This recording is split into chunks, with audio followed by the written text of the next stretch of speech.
Itu malaikat saja yang nggak punya nafsu. Tiba-tiba malaikat langit, malaikat bumi semuanya berteriak, ya Rasulullah, ya Habibullah, seandainya kau mengizinkan aku jatuhkan itu gunung, aku hancurkan orang Taif. Kata Rasulullah, lah. Rasulullah itu masih dalam merangkak, berdarah semua wajah Rasulullah karena diinjak-injak Rasulullah sama algojo yang besar. Rasulullah sampai segitunya, sampai Rasulullah nggak kuat, itu merangkak Rasulullah berjalannya karena nggak bisa berdiri Rasulullah, injak-injak Rasulullah. Itu kata Rasulullah, lah malaikat, jawaban yang begitu indah dari kekasih Allah. Fa innahum la ya'lamun fa inni Rasulullah. Jangan malaikat, biarkan saja. Karena mereka nggak tahu kalau aku ini adalah utusan Allah. Jadi mereka saja itu yang nggak punya nafsu, marah.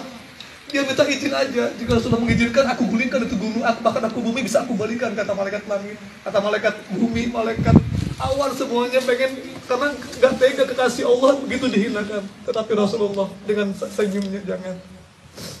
Itu yang pertama. Sampai bangkat Rasulullah, sampai Rasulullah ketika sekatul maut, wahai malaikat, ini sakit sekali, cabut nyawa, kata Rasulullah. Akhirnya kata Rasulullah, kata malaikat Israil, wahai kekasihku, ini adalah cabut nyawa yang terlembut. Oh, kalau begitu umatku sakit. Iya Rasulullah, kalau begitu tumpahkan semua rasa sakit umat-umatku ke saya, biar aku yang menanggung sakitnya ini. Aku nggak mau umat-umatku sakit, biarlah aku yang menanggung semua sakitnya. Itulah Rasulullah setiap 24 jam menangis kepada Allah, ya Allah ampuni umat-umatku, ya Allah. Umatku, Rasulullah yang kangen kepada kita, rindu kepada kita.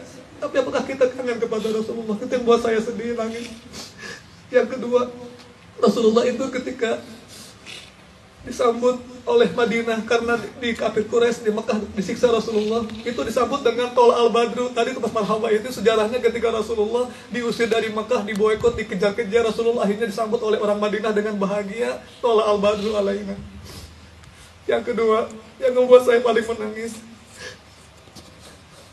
yang gak pernah berhenti, banyak sekali nikmat yang telah Allah berikan kepada saya, tapi yang membuat saya paling nikmat adalah, ya Allah, dipertemukannya saya dengan Kiai Nur. Ini yang buat saya paling bahagia, yang paling menangis, yang saya takutnya Kiai mengusir saya, karena telah banyak guru dari dulu juga yang bergugur, itu yang saya takutkan. Saya telah banyak belajar pesantren, saya bertahun-tahun mondok kemana-mana, baru bertemu dengan Romo Kiai Nur. Tadi semua Kiai, baru Kiai Nur yang baru saya temukan. Jadi kalau kita pengen tahu seperti apa Rasulullah, itu Kiai Nur. Seperti itulah Rasulullah, seperti itulah sifatnya. Kenapa saya tahu? Karena saya di Tuban itu 2 tahun lebih, saya mungkin bisa tahu bagaimana Kiai Nur seperti apa setiap harinya, begitu lembut, begitu sayang kepada kita. Kalau Rasulullah bilangnya umati, umati, umati, kalau Yai jamaah, jamaah, semuanya buat jamaah, semuanya untuk umat. Rasulullah begitu mulianya, tapi kenapa Rasulullah itu miskin? Kenapa Rasulullah itu susah? Padahal Rasulullah paling mulia, sama dengan Yai Nur. Kenapa kok Yai kasih Allah hidupnya masih ngontrak? Kita mungkin sekarang senang, Pak Yai. Itu yang membuat saya sakit, sama dengan Rasulullah. Itu yang membuat saya menangis. Yang saya takutkan, takut dipisahkan sama Yai. Saya takutnya kita malam ini masih bisa bersama. Saya takut yang sedihkan kita tidak bisa bertemu lagi seperti ini. Itu. Semoga kita semuanya tetap bersama Yai Nur, walaupun kita belum maksimal. Ini keindahan. Ini yang membuat saya bahagia. Hidup saya itu berubah menjadi baik. Hidup saya itu menjadi luar biasa ketika ketemu Pak Yai Nur. Saya belajar dikit tuh kemana-mana, tidak ada seperti Pak Yai. Benar-benar sosok yang mulia, sosok yang santun, seorang ulama besar, seorang waliullah yang tak berjubah, seorang raja alam semesta yang tak bermahkota. Itulah Pak Yai. Kekasih Allah, beliau selalu tawadu. Jawaban Yai Nur seperti Rasulullah yang tawadu. Ketika Nabi Ibrahim ditanya, kata Allah, ya Nabi Ibrahim, wahai Nabiullah Ibrahim, apa pangkatmu? Kata Allah. Kata Ibrahim dengan bangganya, ana Habibullah, kata Nabi Ibrahim.